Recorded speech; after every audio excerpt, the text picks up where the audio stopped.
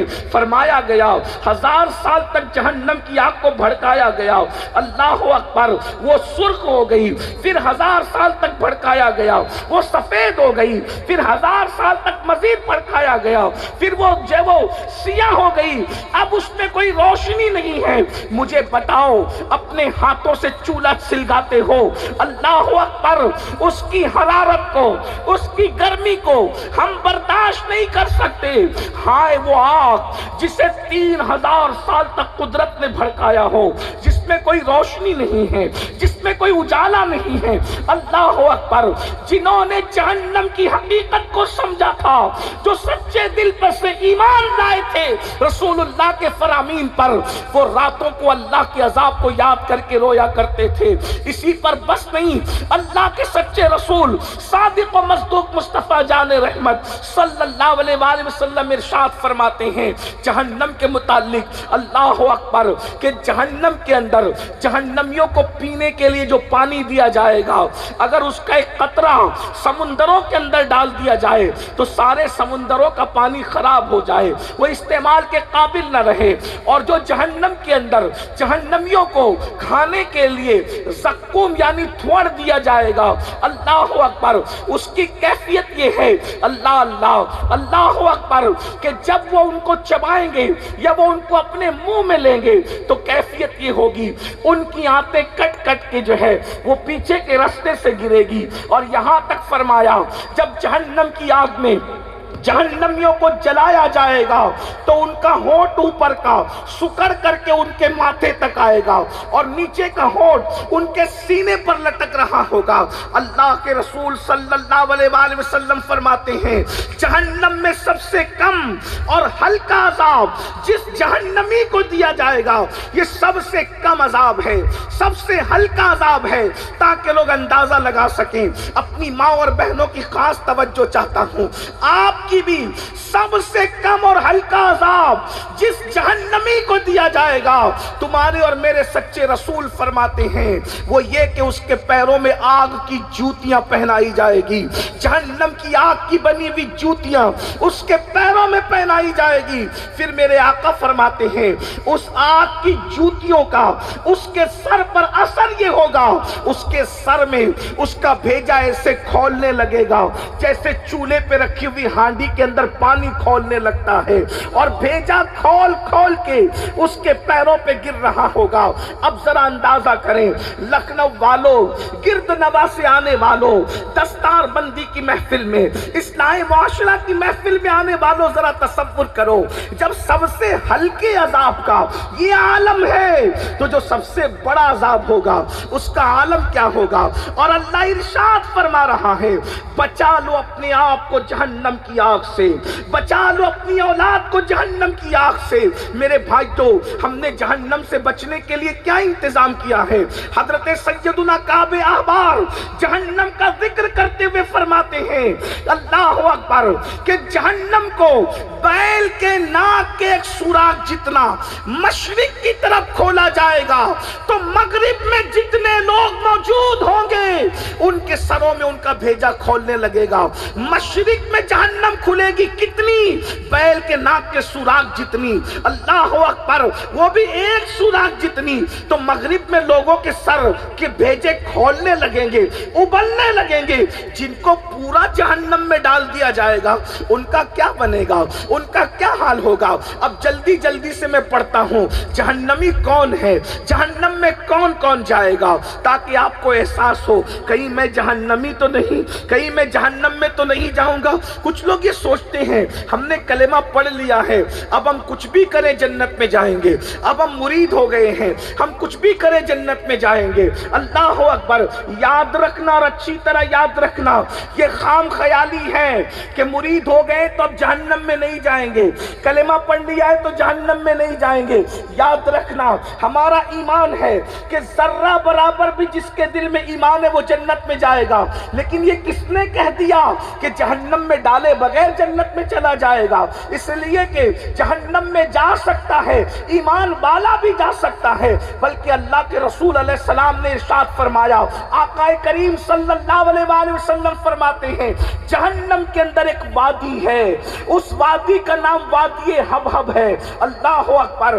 آقا فرما رہے ہیں، ہم تو صرف نقل کر رہے ہیں، بطور مفہوم نقل کر رہے ہیں، سن لیجئے اور یاد رکھنا، آج مسلمان اس لیے گناہوں پہ بے باک ہے کہ اس کو قرآن و حدیث کا علم نہیں ہے، اور علم کو عام کرنا ضروری ہے، اور علم کو عام کرنے کے لیے سب سے بڑا جو ذریعہ ہے علم دین کے حصول کا، اسی کو مدارس کہتے ہیں، جامعات کہتے ہیں۔ یہ جو بچے آج فارغ ہوئے ہیں، ان کے ذریعے سے علم دین عام ہوگا انشاءاللہ۔ میرے آقا نے فرمایا العلم حیات الاسلام، علم اسلام کی زندگی ہے، جب تک کہ علم زندہ رہے گا اسلام زندہ رہے گا، اس لیے علم کی زندگی بے پناہ ضروری ہے۔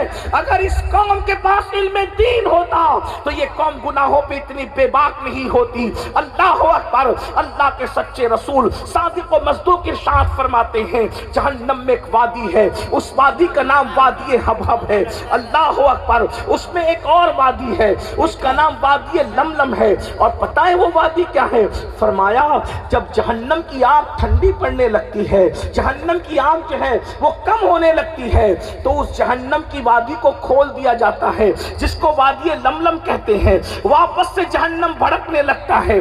فرمایا گیا ایک دن میں 36 مرتبہ جہنم پناہ مانگتا ہے اس وادی سے، جس کو وادی لملم کہتے ہیں۔ اس میں جو بچھو ہیں وہ بختی اونٹوں کی طرح موٹے موٹے ہیں، ان بچھوؤں کی لمبائی 70 سال کا فاصلہ ہے۔ میرے آقا سے صحابہ نے پوچھا یا رسول اللہ، جس سے جہنم بھی پناہ مانگتا ہے، جہنم کے اس حصے میں کس کو داخل کیا جائے گا؟ تو میرے آقا فرماتے ہیں جو جان بوجھ کر نماز چھوڑ دیتے ہیں، جو نماز نہیں پڑھتے، اسے وادی لملم میں داخل کیا جائے گا۔ میں اپنے جوانوں سے پوچھتا ہوں، 5 گھنٹہ جلسے میں بیٹھنے والی قوم سے پوچھتا ہوں، 3 گھنٹہ فلم کے لیے بیٹھنے والے جوانوں سے پوچھتا ہوں، میرے بھائیوں ذرا بتاؤ کہ تمہارے اور میرے رسول نے فرمایا وادی لملم جس سے جہنم بھی پناہ مانگ رہا ہے، ایک دن میں 36 مرتبہ اس میں بے نمازیوں کو ڈالا جائے گا۔ آپ سے پوچھتا ہوں کیا اس عذاب کو برداشت کرنے کی طاقت ہے ہمارے اندر؟ اس عذاب کو برداشت کرنے کی قوت ہے ہمارے اندر؟ اللہ اکبر۔ جو انسان سگریٹ کا چٹکا برداشت نہ کر سکے، جو انسان اگربتی کا چٹکا برداشت نہ کر سکے، جو انسان اپنے ہاتھوں کے لائٹر کی آگ کو برداشت نہ کر سکے، جو انسان چراغ کی آگ کو برداشت نہ کر سکے، وہ جہنم کے دہکتے ہوئے شعلوں کو کیسے برداشت کرے گا؟ اپنے آپ سے پیار نہیں ہے تمہیں، اپنے آپ سے محبت نہیں ہے تمہیں۔ میں اپنی بہنوں سے بھی کہتا ہوں، میری بہنوں تم سب کے لیے ٹائم دے رہی ہو، نماز کے لیے ٹائم کیوں نہیں دے پا رہی ہو؟ کتنی سادگی سے لوگ کہتے ہیں مولانا ہمارے پاس نماز کے لیے ٹائم نہیں۔ 4 گھنٹے کچن میں کھڑے رہنے والی بہن 10 منٹ کے لیے نماز کے لیے ٹائم نکال لو، ورنہ یاد رکھنا یہ بے وفا دنیا ہے، یہ غدار دنیا ہے۔ دنیا سے بڑھ کر کسی کو بے وفا نہیں دیکھا گیا۔ اللہ اکبر۔ تم کچن میں کھڑی رہ کر کھانا بنا رہی ہو، ثواب کا کام ہے، مگر یاد رکھنا جن کے لیے تم 4 گھنٹے کچن میں کھڑی ہو، تمہارے مرنے کے بعد شاید یہ مغفرت کی دعا بھی نہ کریں۔ اللہ اکبر۔ ذرا بتاؤ تو صحیح، جو لوگ تمہارے لیے مغفرت کی دعا نہ کریں، تم ان کے لیے 4 گھنٹے کچن میں کھڑی ہو، اور وہ اللہ جس نے جو وفا کا خالق ہے، وہ اللہ جو تیری قبر کو جنت کے باغوں میں سے باغ بنانے والا ہے، وہ اللہ جس نے تجھے روزی دیا ہے، وہ اللہ جس نے تجھے عزت دی ہے، وہ اللہ جس نے تجھے طاقت دی ہے، وہ اللہ جس نے تجھے قوت دی ہے، وہ اللہ جس نے تجھے اچھا مکان دیا ہے، وہ اللہ جس نے تجھے بڑی روزی سے نوازا ہے۔ ذرا بتا تو صحیح میری بہن، اس اللہ کے لیے ہم 10 منٹ کا ٹائم نہیں نکال سکتے؟ بھائیوں میں آپ سے بھی پوچھتا ہوں، جو 6 اور 10 ہزار کی نوکری دے دے ہم اس کی جی حضوری کرتے ہیں، اس کے سامنے ہاتھ باندھ کے کھڑے رہتے ہیں، اور وہ اللہ جس نے ہمیں سب کچھ عطا فرمایا ہے اس اللہ کے لیے 10 منٹ کا ٹائم نہیں نکالتے۔ مجھے حیرت ہے جو مال قبر میں ساتھ نہیں آئے گا اس کے لیے 8-8 10-10 12-12 گھنٹے محنت کر رہے ہو، جو مال قبر میں ساتھ نہیں آئے گا اس مال کے لیے کلکتہ، دلی، دبئی، سعودی تک جا رہے ہو، نہ دھوپ دیکھتے ہو، نہ سردی دیکھتے ہو، نہ گرمی دیکھتے ہو، نہ برسات دیکھتے ہو۔ اللہ اکبر، جو مال ساتھ نہیں آنے والا قبر میں اس کے لیے اتنی محنت ہے، اور جو اعمال ساتھ آنے والے ہیں اس کے لیے 10 منٹ مسجد میں نہیں آ سکتے، اپنی محلے کی مسجد کو آباد نہیں کر سکتے۔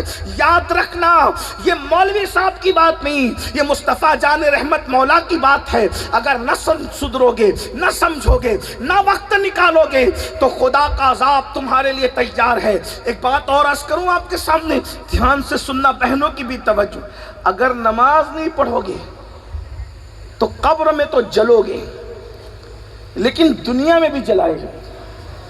بات یاد رکھنا، دنیا، بخاری شریف کی ایک حدیث ہے، مشہور حدیث، اس کو دھیان سے سنو۔ اللہ کے رسول صلی اللہ علیہ وآلہ وسلم فرماتے ہیں میرا دل چاہتا ہے کہ میں کسی کو کہوں کہ وہ اذان دے اور کسی کو کہوں کہ وہ نماز پڑھائے، اور پھر فرماتے ہیں میں محلے میں نکل جاؤں، بستی میں نکل جاؤں اور ان گھروں کو آگ لگا دوں اپنے ہاتھوں سے جس گھر کے لوگ مسجد میں نماز پڑھنے کے لیے نہیں آئے۔ یہ حدیث مشہور ہے، بہت بیان ہوتی ہے، اکثر بیان ہوتی ہے۔ دھیان سے سننا، میں نے آپ کو پہلے ہی کہا تھا کہ میں آپ سے زیادہ ٹائم آپ کا نہیں لوں گا اور میں اپنی بات پر انشاءاللہ قائم رہوں گا۔ بہت مختصر میں، آپ ویسے سن تو بہت اچھے سے رہے لیکن ٹائم زیادہ ہوا ہے۔ دھیان سے سننا، اپنے مسائل کا حل نہ سیاسی لیڈر کے دروازوں پر ہے، نہ وظائف میں ہے، نہ تعویذات میں ہے۔ اپنے مسائل کا حل نہ اپنے علماء کے پاس ہے، نہ اپنے لیڈروں کے پاس ہے، نہ اپنے پاس ہے۔ اپنے مسائل کا حل صرف اور صرف اپنے اللہ کی چوکھٹ پر ہے۔ یہ بات یاد رکھنا، مسائل کا حل، کوئی مسئلہ آپ کا ہو وہ صرف رب کی بارگاہ میں حل ہو سکتا ہے، اور کوئی مسئلہ ایسا نہیں ہے جو رب کی بارگاہ میں حل نہ ہو سکتا۔ یہ بات یاد رکھیے گا۔ اللہ کے سچے رسول صلی اللہ علیہ وآلہ وسلم فرما رہے ہیں کہ میرا دل چاہتا ہے کہ میں ان گھروں کو آگ لگا دوں جس گھر کے لوگ مسجد میں نماز پڑھنے کے لیے نہ آئے ہوں۔ ہم اس کو سنتے ہیں اور انہیں نماز کی اہمیت میں کیا روایت ہے، سبحان اللہ، ماشاءاللہ، جو بھی آپ کو کہنا ہے، لیکن ایک بات اب اس کو دوسری حدیث سے جوڑ کر اگر سمجھنے کی کوشش کریں آپ تو آپ کو کچھ سمجھ میں آئے گا۔ ہمارے علماء حدیث کو، قرآن کو سمجھانے کے لیے کبھی اشارت النص سے کام لیتے ہیں، ہے نا، اشارت النص سے بھی وہ کام لیتے ہیں، تو میں اشارت النص کے طور پر ایک بات کیا رکھنا چاہتا ہوں دوسری حدیث کو جوڑ کر، دھیان دینا۔ کیا اللہ کے رسول فرما رہے ہیں کہ میں ان گھروں کو آگ لگا دوں جس گھر کے لوگ نماز پڑھنے کے لیے مسجد میں نہیں آئے۔ ٹھیک، حضور نے آگ لگائی نہیں کیونکہ وہ تو رحمت للعالمین ہیں، وہ آگ نہیں، وہ باغ لگانے آئے تھے۔ حضور مفتی اعظم کہتے ہیں کہ میرے دل کی لگی بھی بجھا دیجئے، نار نمرود کس نے بجھائی ہے۔ اور میرے امام کہتے ہیں فیض جلیل خلیل سے پوچھو، فیض جلیل خلیل سے پوچھو، آگ میں باغ لگاتے یہ ہیں۔ نعرہ تکبیر، آگ میں باغ لگاتے یہ ہیں۔ حضور رحمت للعالمین ہے جس نے چڑیوں کے گھونسلے کو اجاڑنے سے منع کیا، جس نے چوٹی کے بلوں کو جو وہ نقصان پہنچانے سے منع کیا، جس نے مینڈکوں کو دریا سے دور کرنے سے منع کیا، وہ کسی انسان کے گھر میں آگ کیسے لگاتے؟ وہ تو رحمت للعالمین ہیں، انہوں نے آگ نہیں لگائی، لیکن انہوں نے اپنے غصے، اپنے جلال کا اظہار تو کر دیا۔ کیا کہا کہ میں ان گھروں کو آگ لگا دینا چاہتا ہوں جس گھر کے لوگ مسجد میں نہیں آتے۔ اب وہ تو رحمت للعالمین ہے، ان کے دامن رحمت للعالمین ہی پر یہ دھبا نہ لگے۔ قدرت کو کبھی گوارا اور منظور نہ تھا کہ حبیب کے بارے میں کوئی کہے کہ محبوب نے آگ لگا دی، وہ آگ لگانے نہیں آئے تھے، مگر یہ شان محبوبی ہے۔ حضور کرتے نہیں ہیں، حضور صرف چاہتے ہیں۔ حضور چاہے اس کو اللہ پورا کرتا ہے، کیونکہ اللہ قہار بھی ہے، جبار بھی ہے، بے نیاز ہے۔ اللہ اکبر۔ حضور کے چاہے کو وہ کیسے پورا کرتا ہے؟ حدیث پاک ہے، ام المومنین سیدہ عائشہ صدیقہ فرماتی ہے کہ رسول اللہ کی چاہت کو پورا کرنے میں اللہ بہت جلدی سے کام لیتا ہے، اللہ بہت جلدی کرتا ہے۔ اور انہوں نے مثال بیان فرمائی، فرماتی ہیں کہ 4 رکعت والی نماز کے لیے کھڑے ہوئے اور اس کے بعد رسول اللہ کی یہ چاہت تھی کہ قبلہ بدل جائے، قبلہ تبدیل ہو جائے۔ حضور نے بولا نہیں، حضور نے عرض نہیں کیا، حضور نے دعا نہیں کی، صرف چاہا۔ 4 رکعت والی نماز شروع کر کے چاہا کہ قبلہ بدل جائے، لیکن اللہ اکبر زبان سے کچھ نہیں کہا۔ نگاہ اٹھتی ہے، جھکتی ہے، اٹھتی ہے، جھکتی ہے، اور پھر آیت آ جاتی ہے، قد نرا تقلب وجهك في السماء فلنولینک قبلۃ ترضاها۔ اے پیارے، ہم تمہارا یہ بار بار آقا نگاہیں آسمان کی طرف اٹھانا دیکھتے ہیں۔ اور پھر کیا کہا؟ یہاں مسجد حرام کا ذکر نہیں ہے، مسجد حرام کا ذکر بعد میں آتا ہے، پہلے یہ ہو رہا ہے قبلۃ ترضاها۔ آپ کی رضا جس میں ہے ہم اسی کو قبلہ بنا دیں گے۔ ہمیں مشرق و مغرب سے کیا، ہمیں عمارتوں سے کیا، پیارے جس میں تیری رضا ہے اسی کو قبلہ بنا دیں گے۔ آپ جدھر چاہیں اپنا رخ پھیر لیجیے، اسی کو قبلہ بنا دیا جائے گا۔ نبی نے 4 رکعت والی نماز میں سوچا، تمنا کی، چاہا، نماز پوری نہیں ہوئی، حبیب کی چاہت پوری ہو گئی۔ بتایا جا رہا ہے ہماری عبادت بعد میں پوری ہوگی، پہلے محبوب کی چاہت کو پورا کرنا۔ نعرہ تکبیر، نعرہ رسالت، سرکار مدینہ کانفرنس، سرکار مدینہ کانفرنس، نعرہ تکبیر۔ پہلے حبیب کی چاہت پوری ہوگی، نماز بعد میں ہوگی، پہلے چاہت مصطفیٰ۔ خدا کی رضا چاہتے ہیں دو عالم، خدا چاہتا ہے رضا محمد۔ آج کل اسکول کالج کے چھوکرے کہتے ہیں نبی کے چاہنے سے کیا ہوتا ہے؟ میں نے کہا بچوں، نبی کے چاہنے سے قبلہ بدل جاتا ہے، نبی کے چاہنے سے قبلہ بدل جاتا ہے، نبی کے چاہنے سے کیا نہیں۔ تو ایک بات سمجھ میں آئی، اب ایک بات اور سن لیں، نبی کے چاہنے سے قبلہ تو بدلا، اللہ اپنا قانون بھی بدلتا ہے۔ تو جو فرمانا میں بڑی ذمہ داری سے، اللہ نبی کے چاہنے سے اپنا قانون بدلتا ہے۔ ایک بات رکھتا ہوں سمیٹتے ہوئے، اللہ کا قانون ہے فَانْكِحُوا مَا طَابَ لَكُم مِّنَ النِّسَاءِ مَثْنَىٰ وَثُلَاثَ وَرُبَاعَ فَإِنْ خِفْتُمْ أَلَّا تَعْدِلُوا فَوَاحِدَةً، کہ تم نکاح کرو جو عورتیں تمہیں پسند آئیں، جو تمہارے من کو بھائیں، 2 3 4 اور اگر ان کے درمیان انصاف نہ کر سکو تو ایک ہی کرنا۔ یہ حکم کس کے لیے ہے؟ ہر مسلمان کے لیے۔ بولو بھائی، جب یہ حکم ہر مسلمان کے لیے، یہ آیت ہر مسلمان کے لیے ہے، حکم نہیں، یہ آیت جب مسلمان کے لیے ہے، مثنیٰ و ثلاثہ و رباع، یہ جو اللہ رب العزت کا فرمان آیا ہے، تو یہ اس میں کیا مولا علی شامل نہیں ہے؟ اس میں مولا علی قانون ہے اللہ کا، یہ تو صدیق اکبر کے لیے بھی ہے، یہ فاروق اعظم کے لیے بھی ہے، یہ عثمان غنی کے لیے بھی ہے، اور یہ مولا علی کے لیے بھی ہے، یہ آپ کے لیے بھی، میرے لیے بھی ہے۔ بولو ہے کہ نہیں؟ قانون سب کے لیے آیا کہ نہیں؟ لیکن رسول اللہ نے کیا کہا؟ علی، جب تک فاطمہ حیات ہے تم دوسرا نکاح نہیں کر سکتے۔ بولیے، اللہ نے کہا محبوب میں نے اجازت دی، تم کیوں منع کرتے ہو؟ کہا اللہ نے؟ بولو بھائی کوئی ثبوت ملتا ہے؟ نہیں. کیوں نہیں ملتا؟ کیونکہ اللہ کا ہم نبی کو ہم اللہ کا شریک نہیں مانتے بلکہ اللہ کا حبیب مانتے ہیں. یہ کیوں اور کیا؟ چنانچہ اگرچہ تیرا میرا کب ہوتا ہے؟ جب آدمی پارٹنر ہوتا ہے، شریک ہوتا ہے، تو یہ باتیں ہوتی ہیں کہ میں نے یہ کیا تو تو نے یہ کیوں کیا، ہے نا اس میں. کیونکہ آدمی جب پارٹنر ہوتا ہے، ہم نبی کو پارٹنر نہیں مانتے، ہم نبی کو شریک نہیں مانتے.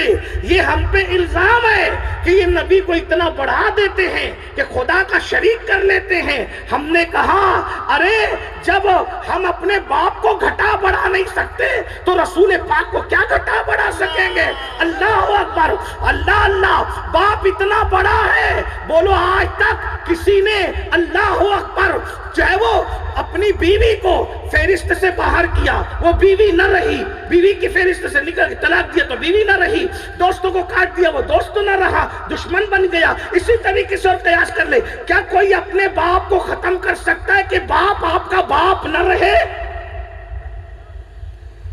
باپ آپ کا باپ نہ رہے، آپ اس کو ختم کر سکتے ہیں؟ مجھے بتاؤ، جس کو خدا نے باپ بنایا، نہ جب اس کو گھٹا سکتے ہو نہ بڑھا سکتے ہو، تو جس کو خدا نے رسول پاک بنایا تو اس کو کیسے گھٹا بڑھا سکتے ہیں؟ جب باپ گھٹ بڑھ نہیں سکتا، اس لیے کہ بڑھاؤ گے تو دادا بنے گا، گھٹاؤ گے تو بیٹا بنے گا. بولو ہے کسی کا باپ ایسا جو کبھی بیٹا بن جائے کبھی دادا بن جائے؟ نہیں نا، باپ باپ ہی رہتا ہے. سارے 73 فرقوں کے مولوی بھی اگر اجتماعیت کے ساتھ کہے اب سے فلاں کے ابا ابا نہیں بلکہ بیٹے کہلائیں گے، بولو ہوگا ایسا؟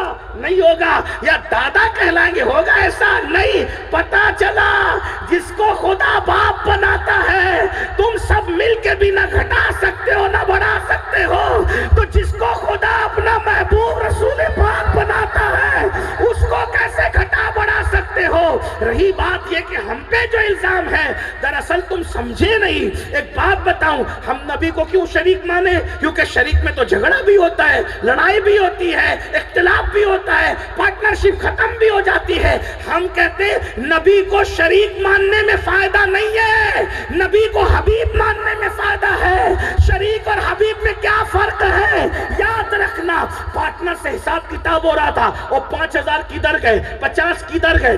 ایسے میں بیٹا آیا، ابو نیا موبائل نکلا ہے، کتنے کا ہے بیٹا؟ 2.5 لاکھ کا، جاؤ لے لو. کوئی سوال کرے گا؟ ارے 50 روپے پہ 5000 روپے پہ جھگڑا کر رہا تھا، ادھر حساب کتاب کر رہا تھا، ادھر 2.5 لاکھ اٹھا کے دے دیا، تو آدمی کیا کہے گا؟ ارے یہ شریک ہے، وہ حبیب ہے، اور حبیب کے لیے ہی تو کمایا جا رہا ہے. بات سمجھ میں آتی کہ نہیں؟ سبحان اللہ. میرا نبی خدا کا شریک نہیں ہے، حبیب ہے. اگر شریک ہوتے تو سورج ڈوبا ہوا پلٹاتے، معاذ اللہ ثم معاذ اللہ، تو کہا جاتا ڈبایا ہم نے، نکالا کیوں تم نے؟ اگر شریک ہوتے، وہ شریک نہیں ہے، خود ڈبایا خدا نے، نکالا نبی نے. اللہ نے نہیں کہا کیوں نکالا، بلکہ کہا جا رہا ہے آج ڈبایا ہی اس لیے تھا تاکہ تمہاری طاقت لوگوں کو پتا چلے. جب اب تو کی قوت کا یہ عالم ہے تو اللہ کی قوت کا عالم ہے. نعرہ تکبیر. نبی نے چاند 2 ٹکڑے کیے نا، تو یہ نہیں کہا ہم نے بنایا تو نے ٹکڑے کیوں کیا، بلکہ بتایا محبوب بنایا اسی لیے تھا کہ تم اشارہ کر کے ٹکڑے کرو گے تو لوگوں کو پتا چلے گا. جب بندے کی طاقت ایسی ہے تو خدا کی طاقت کیسے ہے نا یہ بات. تو اللہ نے کہا 2 2 3 3 4 4 اور عدل نہ کر سکو تو صرف 1. یہ تو مولا علی کے لیے بھی ہے، لیکن حضور نے کہہ دیا تم فاطمہ کی موجودگی میں دوسرا نکاح نہیں کر سکتے. مولا علی نے بھی مان لیا، اللہ نے بھی کوئی بات نہیں فرمائی. کیوں؟ حبیب ہم تیرے لیے اپنا قانون بھی بدل ہیں. حبیب تیرے لیے اپنا قانون بھی ہے، تیرے لیے اپنا قانون بھی. ایک اور بات بتاؤں، حضور علیہ السلام سفر میں ہیں، 4 رکعت نماز پڑھ رہے ہیں، مدینے والوں کی انتظار کا خیال ہے، 4 والی کو جلدی میں 2 پہ سلام پھیر دیں. پوچھو غوری صاحب سے، علماء سے، مفتیان کرام سے، بڑے سے بڑا مفتی، محدث، ولی، قطب، ابدال 4 والی پہ 2 پہ سلام پھیرے گا تو کیا کہا جائے گا؟ چلو اٹھو اور پھر 4 چار پڑھو، چار پڑھنی پڑے گی، قانون تمہارا نہیں چلے گا اللہ کا. لیکن یہاں محبوب نے 2 پہ سلام پھیرا جلدی میں. اللہ نے نہیں کہا اٹھو 4 پوری کرو. محبوب ہمیں 2 4 سے کیا لینا، ہمیں تو تمہاری ادائیں پیاری ہیں. ریاضت نام ہے تیری گلی، عبادت نام ہے تیری گلی میں آنے جانے کا، تصور میں تیرے رہنا ریاضت اس کو کہتے ہیں. تیری سیرت تیری صورت زمانے سے نرالی ہے، تیری ہر ادا پیارے دلیل بے مثالی ہے. محبوب نے جلدی میں 2 پہ سلام پھیرا. یہ نہیں کہا کہ 4 پوری کرو، بلکہ یہ کہا آپ نے تو جلدی میں سلام پھیر دیا، آج کے بعد اسی کو قانون بنا دیں گے کہ جو بھی شرعی سفر کرے گا 4 نہیں پڑے گا، بلکہ آپ کی ادا کے مطابق اب 2 ہی پڑے گا. اس کو جلدی نہیں بھی ہوگی تو بھی وہ 2 ہی پڑھے. دیکھ لیجئے آج سب لوگ 2 ہی پڑھ رہے ہیں سفر کے اندر. کیوں؟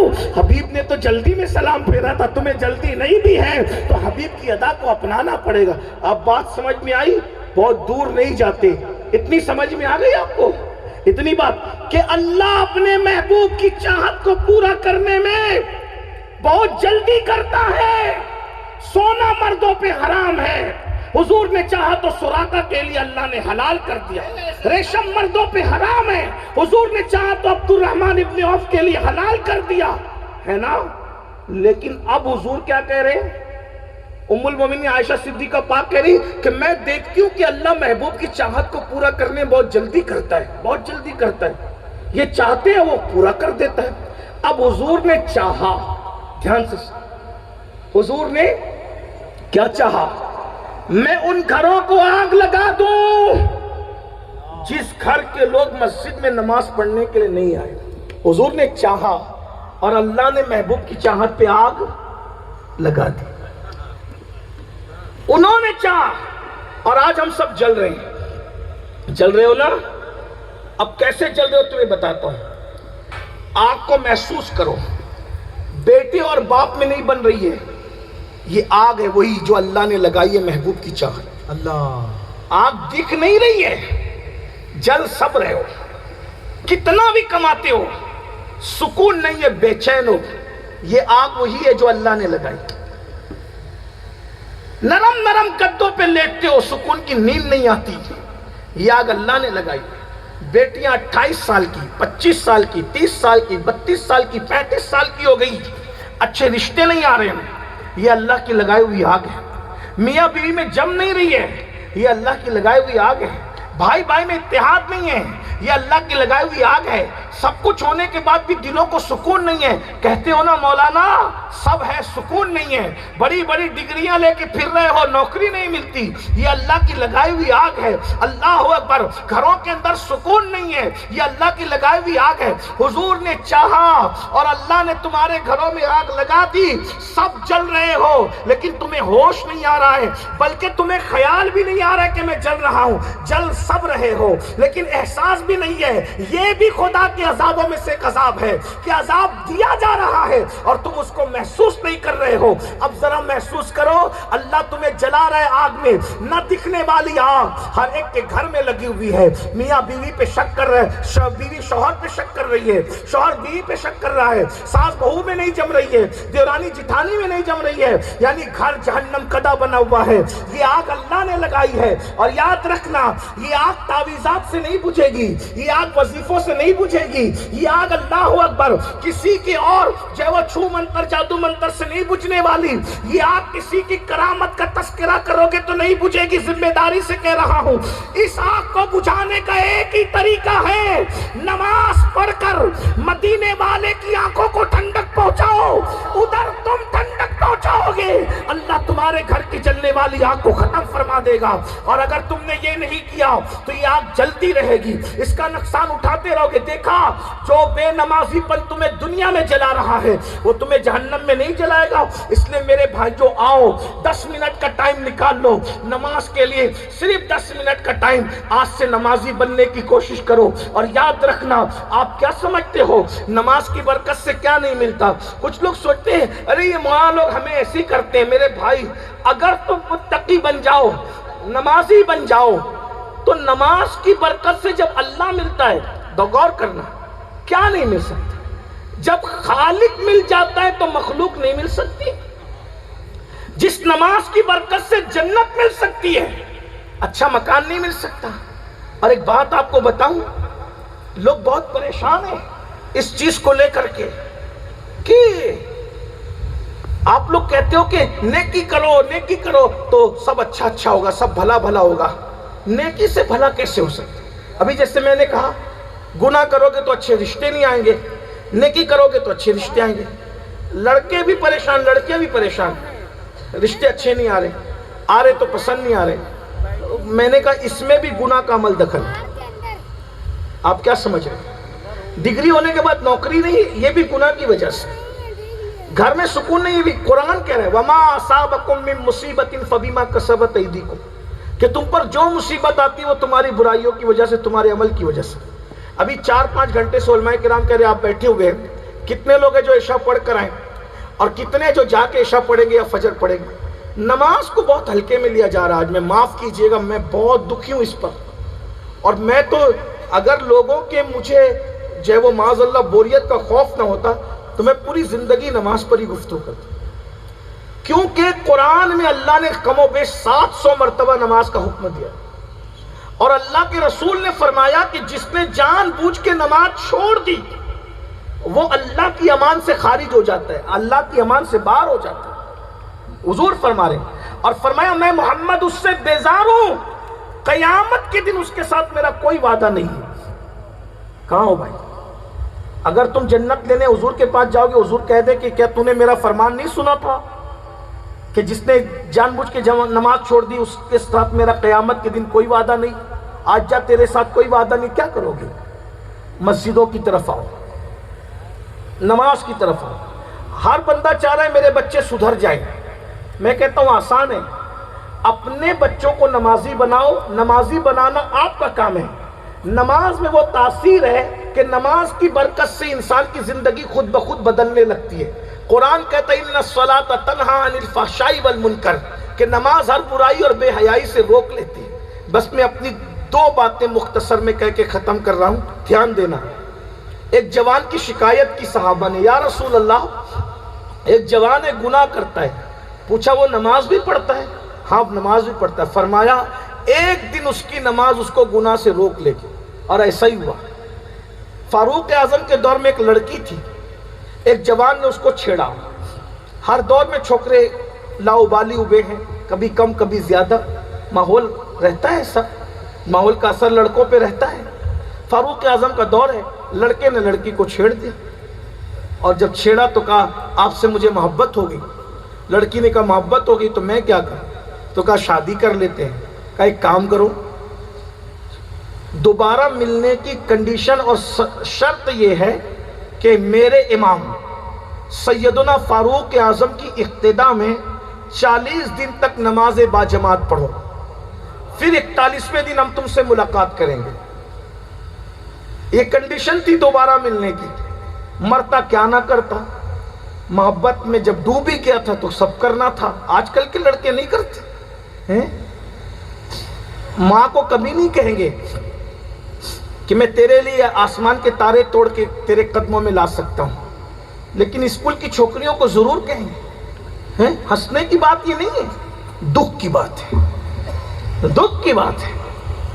جس ماں نے 9 مہینے پیٹ میں رکھا اس کو نہیں کہنا کچھ. جس ماں نے 2 سال تک کے اپنے سینے کا خون بشکل دودھ تمہارے منہ میں منتقل کیا، اس سے پیار نہیں کرنا. وہ 24 گھنٹے بیٹھی ہے کہ میرا بیٹا میری خیریت تو پوچھے. آپ کے پاس ٹائم نہیں ہے. اور 2 گھنٹے اس سے بات ہو رہی ہے جس سے آپ کا کوئی رشتہ ہی نہیں، کوئی تعلق ہی نہیں ہے. آپ بتائیں اگر سینے کے اندر محبتیں اتنی ٹھاٹے مار رہی ہے تو حقدار تو پہلے ماں تھی نا، جب ماں سے خیریت بھی نہیں پوچھتے.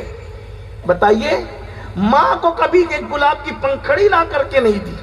موبائل گفٹ کیے جا رہے ہیں گھمانے کے بہانے سے، یہ کرنے سے. یاد رکھنا لڑکے اور لڑکی کی کسی دوستی جو شادی سے پہلے ہو اسلام اس کی اجازت نہیں دیتا.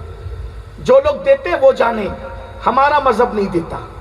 ہمارے مذہب کی پوترتا، ہمارے مذہب کا تقدس یہ ہے کہ اگر جنت کا ماحول ہو جس کے لیے قرآن کہتا ہے الا قیلا سلاما سلاما، کہ وہاں سلامتی کے سوا کچھ نہیں ہے، اور آدم جیسا معصوم ہو اور حوا جیسی محفوظ ہو، اور شادی سے پہلے حوا آدم سے ملنا چاہے اور آدم حوا سے ملنا چاہے تو اللہ روک دیتا ہے، ابھی قریب مت جانا آدم، توجہ تو کرے، جنت ہے، فرشتوں کی موجودگی ہے، اتنا خوبصورت ماحول ہے، آدم جیسا معصوم ہے، حوا جیسی محفوظ ہے، اور آدم علیہ السلام کی عرضی پر حضرت حوا کو اللہ نے حضرت آدم کی بائیں پسلی سے پیدا کیا ہے۔ جب حضرت حوا کو دیکھا حضرت آدم نے، انسان کی فطرت ہے مرد کی، جہاں عورت دکھی متوجہ ہوتا ہے مرد، حضرت آدم علیہ السلام، اللہ کے پیغمبر نے جب حضرت حوا کو دیکھا، حوا میرے لیے بنی، حضرت آدم بڑے، اللہ نے کہا آدم حوا کے قریب نہیں جانا، کیوں؟ ابھی تمہارا ان کا نکاح نہیں ہوا۔ بتاؤ، جب جنت کے ماحول میں نکاح سے پہلے حضرت آدم کو حوا سے ملنے نہیں دیا، آدم جیسے معصوم کو پوچھو علماء سے معصوم کا مطلب کیا ہوتا ہے؟ معصوم کا مطلب اگر میں اپنے عقیدے کے اعتبار سے اور عقیدت کے اعتبار سے بتاؤں، غلطی، گناہ اور پاپ جس کے قریب سے بھی گزر کر نہ جا سکے اسے معصوم کہتے ہیں۔ انبیاء معصوم ہیں، فرشتے معصوم ہیں، اسی لیے ہمارے یہاں معصومیت کا عقیدہ یہ ہے کہ انبیاء اور فرشتوں کے علاوہ ہم کسی کو معصوم نہیں مانتے۔ محفوظ تو کہتے، معصوم نہیں کہتے۔ بہت سارے لوگوں کو، اولیاء اللہ کو بھی ہم معصوم نہیں مانتے، صحابہ کو بھی معصوم نہیں مانتے، محفوظ مانتے، معصوم نہیں مانتے۔ ذرا غور کریں، معصومیت کتنا بلند مرتبہ ہے، مگر معصوم سے کہا جا رہا ہے ابھی تم حوا کے قریب نہیں جا سکتے کیونکہ نکاح نہیں ہوا۔ اور ہماری بیٹیاں نکاح سے پہلے لڑکوں کے ساتھ بائک پہ گھوم رہی اور ماں اس کو گائیڈ کرتی ہے۔ آج کل تو نیا دور ہے، جا سکتے، بھابیاں گائیڈ کرتی ہے، بڑی بہنیں گائیڈ کرتی ہے۔ اللہ اکبر، منگیتر کے ساتھ بھی اسلام، منگیتر کے ساتھ بھی اسلام اس لڑکی کو گھومنے پھرنے اور اکیلے رہنے کی اجازت نہیں دیتا۔ جیسا عام لڑکا اجنبی ہے ویسے اس کا منگیتر بھی اجنبی ہے۔ اور یہ جو منگیتروں کے ساتھ فوٹو نکل رہے، ویڈیو بن رہے، بائک پہ اور پارکوں میں گھوما جا رہا ہے، اور شادی سے پہلے سب کچھ ہو جاتا ہے اور بعد میں پھر کیا ہوتا ہے؟ بولے کہ اب تو یہ سمجھ میں نہیں آتی، ساری دنیا دیکھ چکی کہ اس کے ساتھ بائک پہ گھوم رہی تھی، جب شادی سے پہلے ہی چھوڑ دیا، اب اس کو اچھے رشتے نہیں آ سکتے۔ کیوں؟ آگ لگی، یہ ایسی آگ لگی کیونکہ تم نے شریعت رسول کو پیٹ کے پیچھے ڈالا۔ میرے بھائیوں، اور میں قوم کی بیٹیوں سے بھی کہتا ہوں، اے قوم کی بیٹی، اگر تجھے کوئی کہتا ہے کہ میں تیرے لیے آسمان کے تارے توڑ کے تیرے قدموں میں لا دوں گا تو میری ہو جا، اس ظالم کی بات پہ کبھی بھروسہ مت کرنا۔ کیوں؟ جو اپنی ماں کو پیار نہیں دے سکتا وہ تجھے کیا پیار دے گا؟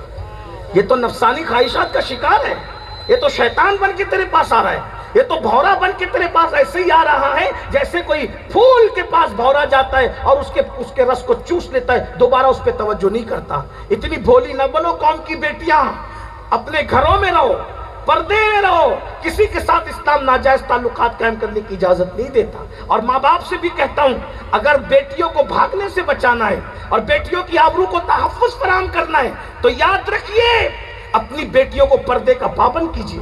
قرآن کہتا ہے وَقَرْنَا فِي بُيُوتِكُنَّا، گھروں میں بیٹھی رہو۔ اللہ اکبر، کیا گھروں میں بیٹھنے کا تصور تھا؟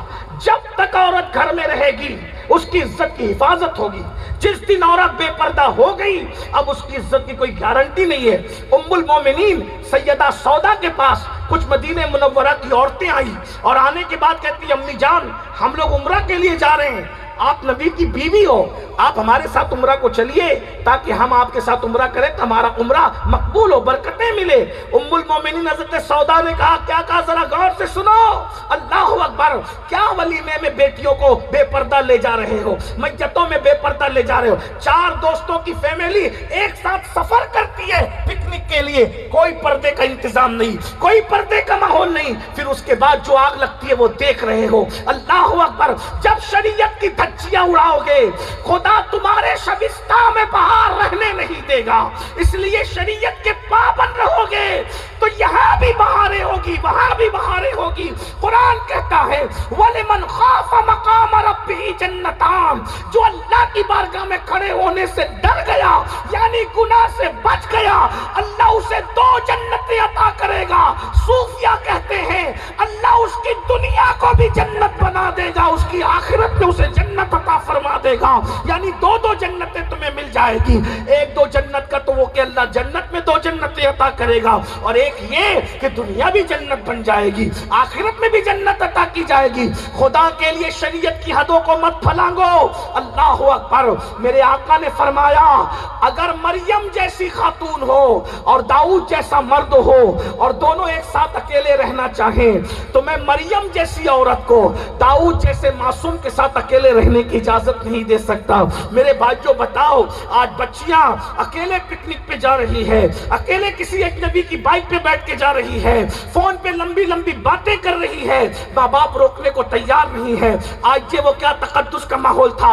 ام المومنین حضرت سودا کو جب نفلی عمرہ کی دعوت دی گئی تو ام المومنین نے کہا بیٹیو تم جاؤ عمرہ کرنا، تمہیں مبارک ہو، میں نے جانے کائنات روح کائنات جان ایمان محمد الرسول اللہ کے ساتھ حج بھی کیا، عمرہ بھی کیا، میں حج بھی کر چکی ہوں، عمرہ بھی کر چکی ہوں۔ اب قرآن مجھے کہتا ہے وَقَرْنَا فی بیوتکن، اپنے گھروں میں بیٹھی رہو۔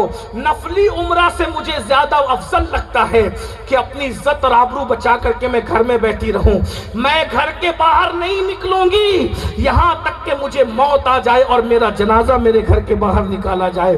ذرا غور کرنا، وہ اپنی آبرو کے تحفظ کے لیے نفلی عمرہ کے لیے سفر نہیں کر رہی ہے، اور آج کل کی بیٹیاں فلموں میں تک جا رہی ہے، گارڈنوں میں تک جا رہی ہے، اجنبی مردوں کے ساتھ تک نکل رہی ہے۔ خدا کے لیے اپنے گھروں کا جائزہ لو، خیال کرو۔ اللہ اکبر۔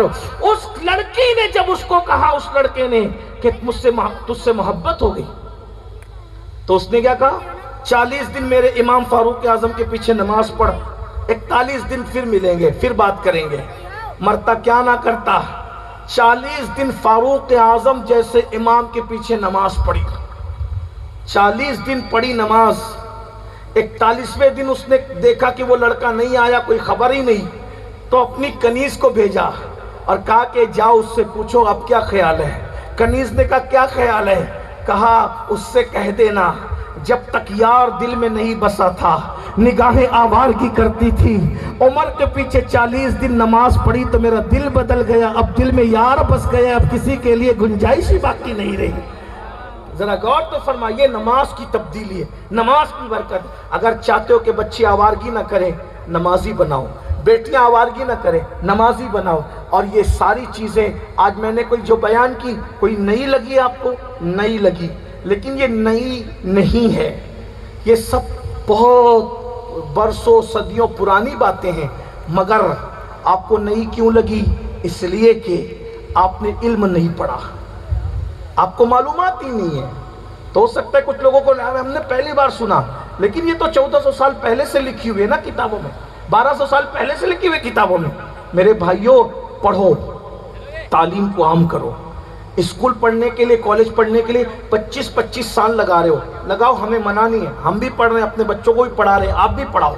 ہم تو کہتے ہیں اگر دوسری قوموں کے کندھے سے کندھا لگا کر کے بیٹھنا ہے، چلنا ہے اور عزت کے ساتھ جینا ہے، تعلیم عام کرو، دنیاوی ایجوکیشن اتنا عام کرو کہ گریجویٹ سے کم ہمارا کوئی بچہ بچی نہیں رہنا چاہیے۔ لیکن اسی کے ساتھ مذہبی تعلیم بھی ہمارے بچوں کو اتنی ہونا چاہیے کہ اگر گھر میں بچہ پیدا ہو تو اذان بھی ہم خود ہی دیں، اور کسی کا انتقال ہو جائے تو جنازہ بھی ہم خود ہی پڑھائیں۔ اتنا علم اپنے گھر والوں کو دو۔ آپ تو فاتحہ کے لیے بھی ڈھونڈتے ہو کہ مؤذن کدھر ہے، آپ تو گھر میں اذان دینے کے لیے بھی بچہ پیدا ہوتا، بچہ پیدا ہوا آپ کے گھر میں اور انتظار ہو رہا ہے کہ کوئی آئے گا تو اذان دے گا۔ اقبال نے کہا تھا دی اذانیں کبھی یورپ کے کلیساؤں میں اور افریقہ کے تپتے ہوئے صحراؤں میں، دشت تو دشت ہے دریا بھی نہ چھوڑے ہم نے، بحر ظلمات میں دوڑا دیے گھوڑے ہم نے۔ انہوں نے جو وہ افریقہ کے صحراؤں میں اور انہوں نے جو وہ اللہ اکبر جو وہ کلیساؤں میں اذان پڑھی تھی۔ ارے وہ کلیساؤں میں اذان پڑھنے والے تھے وہ جوان، اور تجھے کیا ہو گیا؟ تو اپنے بیٹے کے کان میں اذان پڑھنے کے قابل نہ رہا، اپنے بچے کے کان میں اذان پڑھنے کے قابل نہ رہا۔ مسلمان اولاد تو کدھر ہے؟ تیری بربادی کے لیے اتنا کافی نہیں کہ تو اپنے بچے کان میں اذان نہیں پڑھ سکتا؟ ارے بچے کان میں تو دور کی بات، شادی اور نکاح ہوتی ہے، شادی ہوتی ہے اور نکاح ہوتا ہے۔ تو میں نکاح پڑھانے جاتا ہوں، میں کبھی دولہے کے ہاتھ میں مائک نہیں دیتا، میں اپنے ہاتھ میں لے کے اس کو کلمہ پڑھاتا ہوں تاکہ دولہے کی آواز دور تک نہ جائے۔ کیوں پتہ ہے؟ کلمہ پڑھاؤ تو اس کو کلمہ پڑھنا بھی نہیں آتا، تو مجھے احساس ہوتا ہے یا اللہ یہ خوشی کے ماحول میں میرے پڑھانے پر بھی کلمہ نہیں پڑھ پا رہا ہے، تو جو شادی کے موقع پہ قاضی کے پڑھانے سے کلمہ نہ پڑھ سکے، اس کی موت کے موقع پہ اس کی زبان پہ کیا کلمہ آئے گا؟ اور یہ کیا کلمہ پڑھے گا مرد جو شادی کی خوشی میں قاضی کے پڑھانے پہ صحیح کلمہ نہیں پڑھ سکتا، وہ موت کے اضطراب میں کیا کلمہ پڑھ سکے گا؟ اس کا فکر کون کرے گا؟ تمہیں کرنا ہوگا۔ یہ جلسے ہنسانے کے لیے نہیں، یہ جلسے رلانے کے لیے، یہ جلسے تمہیں خوش فہمی میں مبتلا کرنے کے لیے نہیں، یہ جلسے تمہیں بیدار کرنے کے لیے، احتساب کے لیے ہے۔ آج وہ انگریزی تعلیم بھی عام ہو، لیکن انگریزی تعلیم اپنی تہذیب کے سانچے میں ڈھال کر کے حاصل کرو۔ ہمارے مہاریرا کے سرکاروں نے، مرشدوں نے اعلان کیا، آدھی روٹی کھانا پڑے تو آدھی روٹی کھاؤ، مگر اپنے بچوں کو پڑھاؤ۔ یہ کہتے ہو کہ تعلیم بہت مہنگی ہو گئی اس لیے نہیں پڑھا رہے ہیں، تو کیوں بھائی وہ ریچارج مہنگا نہیں ہوا، شکر مہنگی نہیں ہوئی، دال مہنگی نہیں ہوئی، جوتے مہنگے نہیں ہوئے، موبائل مہنگا نہیں ہوا، گھر کا کرایہ مہنگا نہیں ہوا، سلنڈر مہنگا نہیں ہوا، راکل مہنگا نہیں، ارے سب تو مہنگا ہوا۔ تم نے کون سی چیز خریدنا چھوڑ دی؟ کپڑے مہنگے ہونے پہ کپڑے بنانا چھوڑ دیے، جوتے مہنگے ہونے پہ جوتے خریدنا چھوڑ دیا، ریچارج مہنگا ہونے پر تم نے موبائل میں ریچارج کرنا چھوڑ دیا۔ سب مہنگا جب اس کا مقابلہ کر رہے ہو تو تعلیم مہنگی ہوگی تو کون سی بڑی بات ہو گئی؟ جب ہر مہنگی چیز سے مقابلہ کر رہے ہو تو تعلیم مہنگی ہوگی تو بھی اپنے بچوں کو پڑھاؤ۔ 2 روٹی کی بجائے 1 روٹی کھاؤ، 12 گھنٹے محنت کرو، 8 گھنٹے کی بجائے 12 گھنٹے، 12 کی بجائے 14 16 گھنٹے محنت کرو۔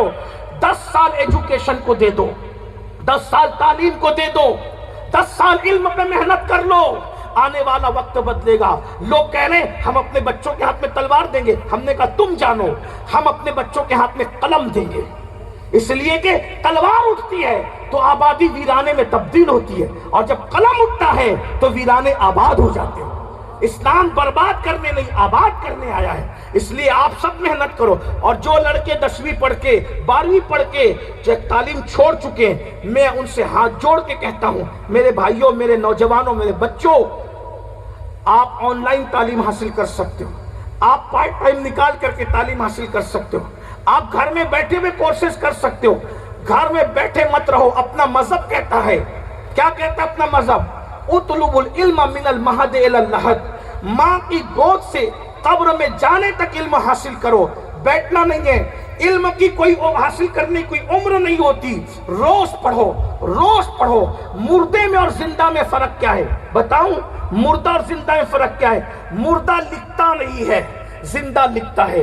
جس کے ہاتھ میں قلم ہے وہ زندہ ہے، جس کے ہاتھ میں قلم نہیں ہے وہ مردہ ہے۔ یہ صرف میں نہیں کہہ رہا ہوں، ہندوستان کا بادشاہ بہادر شاہ ظفر نے ایک غزل لکھی تھی، خوبصورت غزل، اس نے اس فلسفے کو بیان۔ دیکھو بادشاہ کتنا پڑھا لکھا تھا، اور تمہیں عقل نہیں آ رہی وہ بادشاہ اتنا پڑھا لکھا تھا کیا فکر پیش کرتا ہے۔ بادشاہ کہتا ہے اللہ اکبر، آندھیاں غم کی چلیں گی تو سنور جاؤں گا، آندھیاں غم کی چلیں گی تو سنور جاؤں گا، اور تیری زلفیں نہیں ہوں کہ میں بکھر جاؤں گا۔ لکھنؤ میں شعر پڑھ رہا ہوں بہادر شاہ ظفر کا، دلی میں لکھا ہوا شعر لکھنؤ میں پڑھا۔ جب ہم شعر پڑھتے ہیں لوگ چپ رہتے ہیں تو ہم ان کو تانا دیتے ہیں راجستھان میں، گجرات میں، کہ یہ شعر لکھنؤ میں پڑھا ہوتا تو لوگ سمجھتے ہائے لکھنؤ سے بھی علم رخصت ہوا ہے، کہاں گیا وہ فرنگی محل کا علم شباب ہے، کہاں گیا اللہ اکبر وہ شاہ مینا رحمت اللہ تعالیٰ علیہ کے علمی روب و دبدبے کی رمق اور دمک، کہاں گیا اللہ اکبر وہ لکھنؤ کے بڑے بڑے مفتیوں کے اللہ اکبر فضل خیر آبادی جیسے کہ فتوے کی رمق اور دمک آج تک جو پوری دنیا میں محسوس کی جا رہی ہے وہ لکھنؤ ہی کا تو حصہ تھا۔ اللہ اکبر، ملا نظام الدین کے علم کی رمق کہاں گئی جو قوم جس کے علم اور جس کے تہذیب، جس کا تمدن، جس کے شعر فہمی پوری دنیا میں ضرب المثل ہے، آج وہ قوم شعر سمجھنے سے بھی آری ہو گئی، اتنا علمی فقدان ہو گیا۔ لیکن بہرحال میں پڑھ کے رخصت ہو رہا ہوں، میں بات پوری کر رہا ہوں۔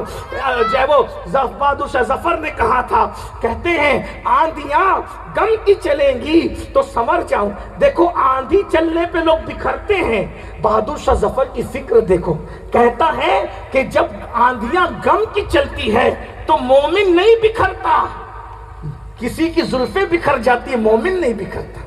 مومن تو سنورنے کے لیے کہتے ہیں آندھیاں غم کی چلیں گی تو سنور جاؤں گا، تیری زلفیں نہیں ہوں کہ میں بکھر جاؤں گا۔ اور کہتے ہیں مجھ کو سولی پہ چڑھانے کی ضرورت کیا ہے؟ بہادر شاہ ظفر کہہ رہے مجھ کو سولی پہ چڑھانے کی ضرورت کیا ہے؟ میرے ہاتھوں سے قلم چھین لو مر جاؤں گا، میرے ہاتھوں سے قلم چھین لو۔ پتہ چلا موبائل لے کے جینے والوں، موبائل میں زندگی نہیں ہے، زندگی تو قلم میں ہے، زندگی تو کتاب میں ہے، زندگی تو ایجوکیشن میں ہے۔ اٹھو، ایک حوصلے کے ساتھ اٹھو، خود بھی پڑھو، بچوں کو بھی پڑھاؤ۔ کم سے کم گریجویٹ ہونا چاہیے ہر بچہ بچی، اور علم دین اتنا ہو کہ قربانی کے موقع پہ مولانا مت ڈھونڈو، تمہارے جانور قربانی کے اپنے ہاتھ سے ذبح کر سکو۔ میرے بھائیوں تو کہا تھا، آگے پھر سن لیجئے، اچھا کلام ہے، یاد آ گئی بہادر شاہ ظفر کی تو کہہ رہا ہوں، مجھ کو سولی پہ چڑھانے کی ضرورت کیا ہے؟ میرے ہاتھوں سے قلم چھین لو مر جاؤں گا، تجھ سے بچھڑا تو یہ نہ پوچھ کدھر جاؤں گا، تجھ سے بچھڑا تو یہ نہ پوچھ کدھر جاؤں گا، اور میں تو دریا ہوں سمندر میں اتر جاؤں گا، اور میں ظفر ہوں مجھے کوئی مٹا سکتا ہی نہیں، میں ظفر ہوں مجھے کوئی مٹا سکتا ہی نہیں۔ ارے میں تو شاعر ہوں، کتابوں میں بکھر جاؤں گا، میں تو شاعر ہوں۔ پتہ چلا جو قوم علم کے ذریعے سے زندہ رہتی ہے اسے کوئی مار نہیں سکتا۔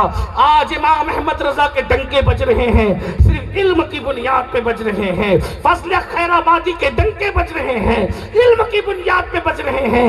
امام بخاری کا ذکر آج بھی اگر محفلوں میں لیا جاتا ہے، علمی خدمات کی بنیاد پر امام کشیری کا نام لیا جاتا ہے، رسالہ کشیریہ کی بنیاد پہ غریب نواز کا نام لیا جاتا ہے، علمی خدمات کی بنیاد پہ۔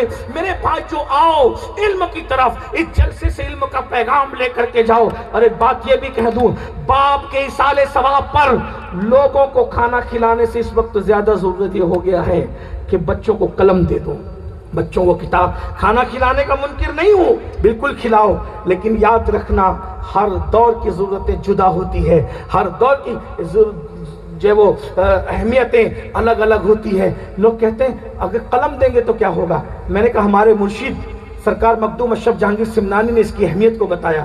ان کے ملفوظات ہیں لطائف اشرفی، اس میں وہ ایک قرآن کی آیت کی تفسیر بیان کرتے ہیں، تفسیر صوفیانہ، کیونکہ قرآن کی ایک ایک آیت کی 70 ہزار تفسیریں ہیں نا، تو کہتے ہیں کہ سورۃ النبا کی آخری آیت ہے وَيَقُولُ الْكَافِرُ يَا لَيْتَنِي كُنْتُ تُرَابًا۔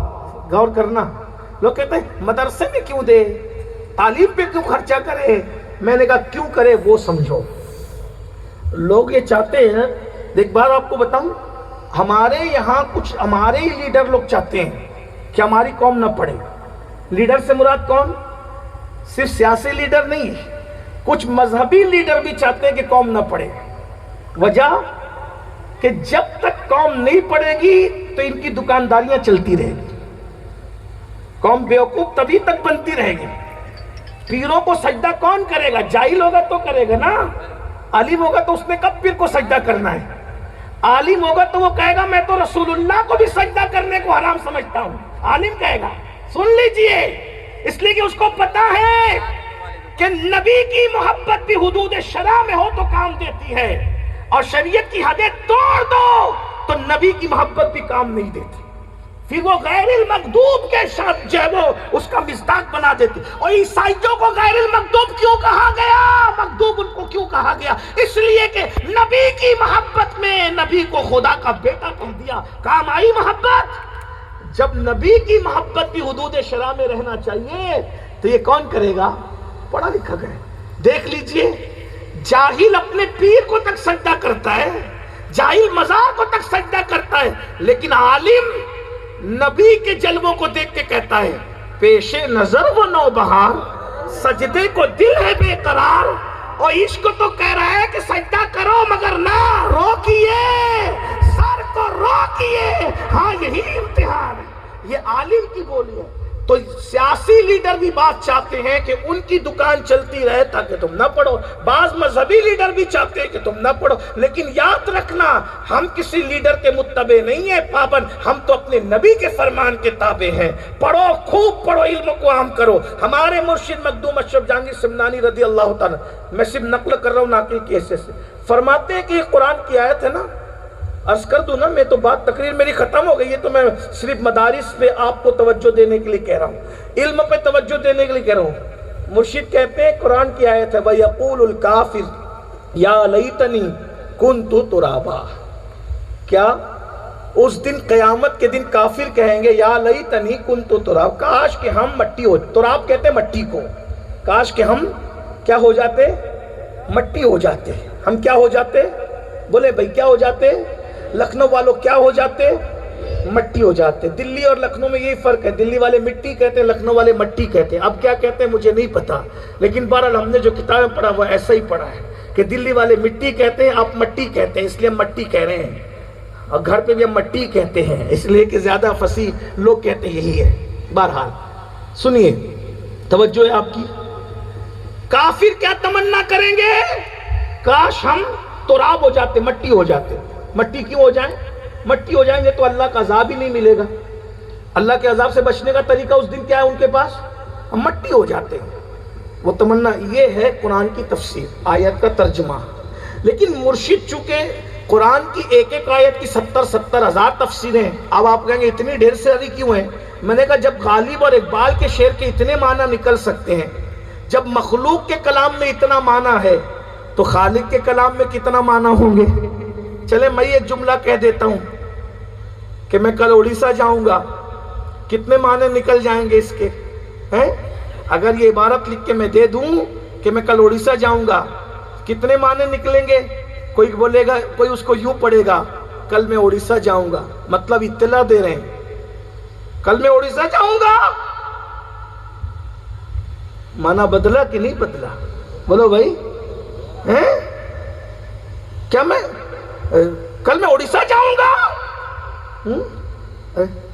کل میں اڑیسہ جاؤں گا، بولو بھائی معنی بدلے کہ نہیں بدلے؟ عبارت تو ایک ہی لکھی تھی نا، معنی بدلے کہ نہیں بدلے؟ اب آپ اندازہ کریں، قرآن پڑھا ہوا نہیں آیا، معاف کیجئے، قرآن لکھا ہوا نہیں آیا۔ ہمارے پاس قرآن لکھا، قرآن پڑھا ہوا آیا۔ قرآن ہمارے پاس پڑھا ہوا آیا، اور ہمیں ملا کیسے؟ لکھا ہوا ملا۔ آیا پڑھا ہوا اور لکھا ملا لکھا ہوا۔ اسی لیے تو فرقے بن رہے ہیں۔ کیوں؟ پڑھا ہوا آیا، جن کے پاس سامنے پڑھا گیا تھا وہ گمراہ نہیں ہوئے، جن کو لکھا ہوا ملا اب وہ اسی میں پڑے ہوئے ہیں۔ کیا کہ جملہ خبریہ ہے، استفہامیہ ہے، انشائیہ ہے، کیا ہے، کیا ہے؟ ابھی جملوں کی قسمیں ہونے لگی کہ لکھنؤ والے بولیں گے کہ کس کو لے کر آئے تھے؟ آپ تو گالیاں بھی ادب سے دیتے ہو نا۔ بہرحال تو جب غالب اور اقبال کے کلام میں اتنے معنی ہیں تو اللہ کے کلام میں کتنے ہیں؟ بلکہ صوفیہ تو فرماتے ہیں، امام عبدالوہاب شعرانی کہتے ہیں قرآن کا نزول بند ہوا ہے، معنی قرآن کے معنی کا نزول آج بھی علماء اور عالموں کے دل پہ ہو رہا ہے۔ ہر روز نئے معنی اترتے ہیں، آتے ہیں غیب سے، یہ مضامی خیال میں غالب سریر خامہ نوائے سروش ہے۔ بہرحال مرشد کہتے ہیں، سرکار مخدوم اشرف جہانگیر سمنانی کہتے ہیں کہ اس کا ایک معنی یہ بھی ہے کہ ایک کافر تھا، اس کا نام تراب تھا، اور وہ تراب قیامت کے دن جنت میں جا رہا ہوگا، تو دوسرے کافر اس کو دیکھ کے کہیں گے او تراب، تو بھی کافر ہم بھی کافر، کافر ہونے کی وجہ سے ہم جہنم میں جا رہے ہیں، تو جنت میں کیسے جا رہا ہے؟ تو تراب جواب دے گا کافر ہوں نہیں، کافر تھا۔ کافر، توجہ ہے آپ کی، بس یہی میں بات پوری ہو رہی ہے، کافر ہوں نہیں، کافر تھا۔ تو کافر تو ہمارے سامنے مرا، کفر ہم نے تجھے سب کوئی کرتے دیکھا، لیکن تو مومن ہوا کب؟ تو وہ کہتا ہے کہ جب میں مرنے لگا تو مرتے وقت مجھے ایمان کی دولت ملی، اور مرنے کے بعد اللہ مجھے جنت بھیج رہا ہے۔ تو کہا تو نے کیا کیا تھا؟ اور تو نے کچھ تو کیا ہوگا، کیا کیا تھا؟ اس نے کہا ہاں یہ بات ہے، کیا کیا تھا کہ میں رستے سے جا رہا تھا، ایک طالب علم لکھ رہا تھا، اس کا قلم گر گیا، میں نے گرے ہوئے قلم کو طالب علم کو اٹھا کر دے دیا، بس یہ قلم اٹھا کر کے طالب علم کو میں نے دے دیا۔ اس اللہ کو یہ ادا اتنی پسند آئی کہ مرنے سے پہلے ایمان دیا، مرنے کے بعد جنت عطا کر رہا ہے۔ کس عمل پہ؟ طالب علم کو قلم اٹھا کے دینے کی وجہ سے۔ اپنا قلم نہیں دیا، اپنے جیب سے نہیں دیا، خرید کے نہیں دیا، اسی کا قلم نیچے گرا تو اٹھا کے دے دیا۔ تو مرنے سے پہلے ایمان اور مرنے کے بعد جنت۔ تو جو خرید کر کے دے گا اللہ اس کو کیا عطا کرے گا؟ جو اپنے پاس سے قلم دے گا اللہ اس کو کیا عطا کرے گا؟ جو کسی کی پڑھائی کو اپنے ذمے پہ لے لے گا اللہ اس کو کیا عطا کرے گا؟ لے لیجئے نا، جب تک بچہ حافظ نہیں بنے خرچہ میں دوں گا، عالم نہیں بنے خرچہ میں دوں گا، ڈاکٹر نہیں بنے پورا خرچہ میں اٹھاؤں گا، انجینئر نہیں بنے پورا خرچہ۔ بھائی غریبوں کے بچوں کو پڑھاؤ، کیونکہ کبھی کبھی غریبوں کے بچے اتنے ذہین ہوتے ہیں، جہاں مالداروں کے بچے پہنچنے کا تصور نہیں کرتے اس سے آگے غریبوں کے بچے نکل جاتے ہیں۔ آپ نے اے پی جے عبد الکلام کا نام سنا ہے، ہمارے ملک کے سابق صدر جمہوریہ، اتنے غریب گھر کا بندہ تھا کہ جب ایگزام کا رزلٹ آیا تو باپ نے کہا میں تجھے نہیں پڑھا سکتا، میں تجھے نہیں پڑھا سکتا، میرے پاس حیثیت نہیں ہے۔ پتہ ہے دادا نے کہا میں پڑھاؤں گا۔ کیسے پڑھاؤں گا؟ تیری پھپھی اور تیری دادی کے زیور بیچ دوں گا تجھے پڑھانے کے لیے۔ زیور کب تک کام آ سکتے تھے؟ چند دنوں کے بعد زیور کی رقم ختم ہو گئی۔ عبد الکلام نے سگنلوں پر اخبار بیچے، اور اخبار بیچ کر جو رقم ملتی تھی اس کو جمع کرتے تھے اور اسکول کی فیس بھرتے تھے۔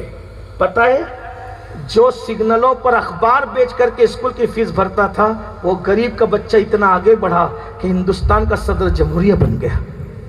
ایٹمی طاقت ہندوستان کو دینے والا یہی بندہ ہے۔ آپ کے پاس اللہ نے ٹیلنٹ بہت دیا ہے، اپنی غربت کو اپنی ترقی کے راستے میں کبھی رکاوٹ مت سمجھنا۔ غربت رکاوٹ نہیں ہے، احساس کمتری رکاوٹ ہے۔ ستاروں کے آگے جہاں اور بھی ہے ابھی عشق کے امتحان اور بھی ہے، تو شاہی ہے پرواز کام تیرا، تیرے سامنے آسماں اور بھی ہے۔ تعلیم پہ محنت کرو، توجہ کرو، علم دین بھی آگے جو ہے وہ سیکھنے کی کوشش کرو، علم دنیا بھی سیکھنے کی کوشش کرو، اور ساتھ ہی ساتھ نمازوں کی پابندی کرو۔ گفتگو کے درمیان کوئی غلطی ہو تو اللہ تعالیٰ معاف کر دے۔ استغفر اللہ ربی من کل ذنب واتوب الیہ وما علینا الا البلاغ۔ السلام علیکم ورحمۃ اللہ وبرکاتہ۔